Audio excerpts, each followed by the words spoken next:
Bonjour à tous, c'est Olivier de Poupiscou, j'espère que vous allez bien. Aujourd'hui, nouvelle vidéo, on va parler du bail commercial. Toujours plein de questions par rapport à ça. Si je loue ma première micro-crèche, comment ça se passe? Quelles sont mes responsabilités? De quoi je suis responsable? Est-ce que si je fais des travaux dans la structure, dans le local, je peux négocier des choses avec mon propriétaire? Est-ce que au bout de quelques années ou quand il veut, il peut me virer et du coup je perds tout simplement mon local, donc potentiellement mon activité, etc., etc. On va répondre à toutes ces questions dans cette vidéo. C'est parti!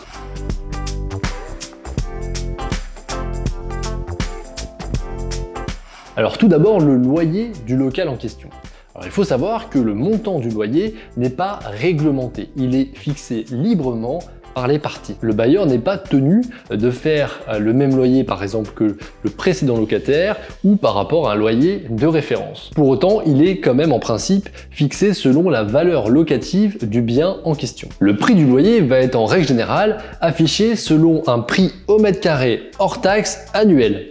C'est-à-dire que pour un local commercial de 120 mètres carrés par exemple, avec un coût de 200 € par mètre carré hors taxe par an, donc du coup pour calculer le loyer, cela représente 120 mètres carrés fois 200 € du mètre carré, divisé par 12 pour l'avoir par mois, ce qui fait 2000 € hors taxe. En principe, les loyers des locaux commerciaux qui sont dits nus sont exonérés de TVA.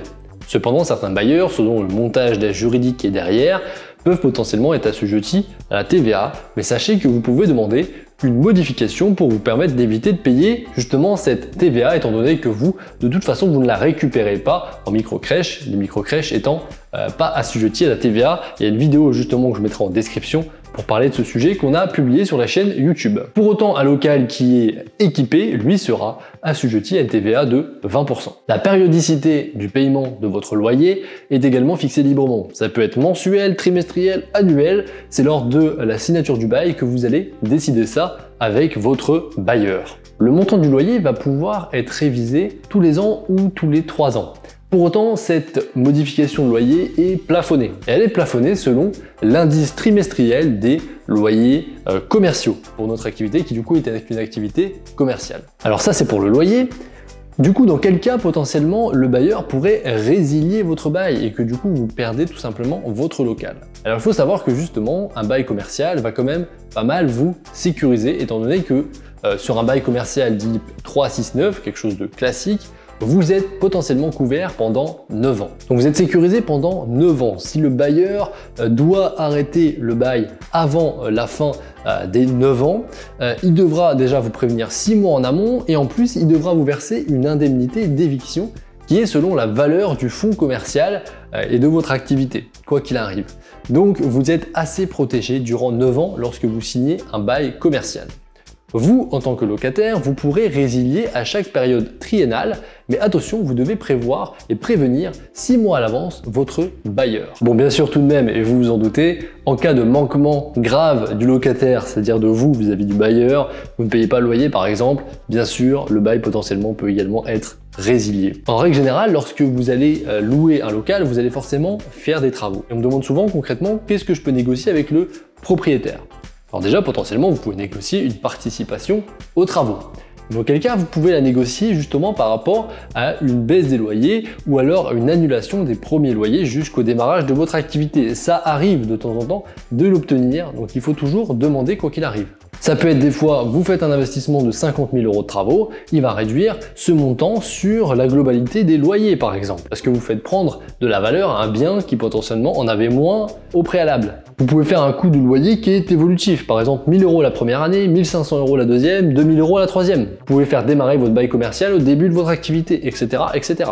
Tout est possible étant donné que c'est un accord privé entre un bailleur et vous, dans la mesure où c'est des actions qui sont bénéfiques pour vous, n'hésitez pas à demander et à négocier votre signature. Et enfin, pour terminer cette vidéo, quelles sont vos responsabilités par rapport au local en question? C'est simple, en tant que locataire d'un bail commercial, en règle générale, vous êtes simplement responsable de tout, à part ce qui concerne les grosses œuvres, c'est-à-dire toiture, murs extérieurs, etc.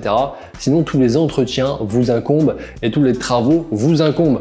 Il n'y a aucune obligation, par exemple, au propriétaire de s'occuper de l'entretien de la chaudière. Et même si un jour elle tombe en panne, c'est vous potentiellement qui devrez la changer. Voilà, vous êtes vraiment responsable de tout ce qui est à l'intérieur du local. Et lui, le bailleur, va simplement intervenir si c'est vraiment des gros travaux extérieurs. C'est pour ça qu'il y a plutôt intérêt à vous d'acheter ensuite les locaux, tout simplement, parce que si vous êtes déjà responsable de tout en tant que locataire, autant être propriétaire. De toute façon, ça changera rien, à peu chose près qu'au lieu de donner un loyer, vous allez développer votre patrimoine immobilier. Voilà tout pour cette vidéo. Maintenant, si vous souhaitez aller plus loin, je vous offre en description une formation offerte de 3 vidéos.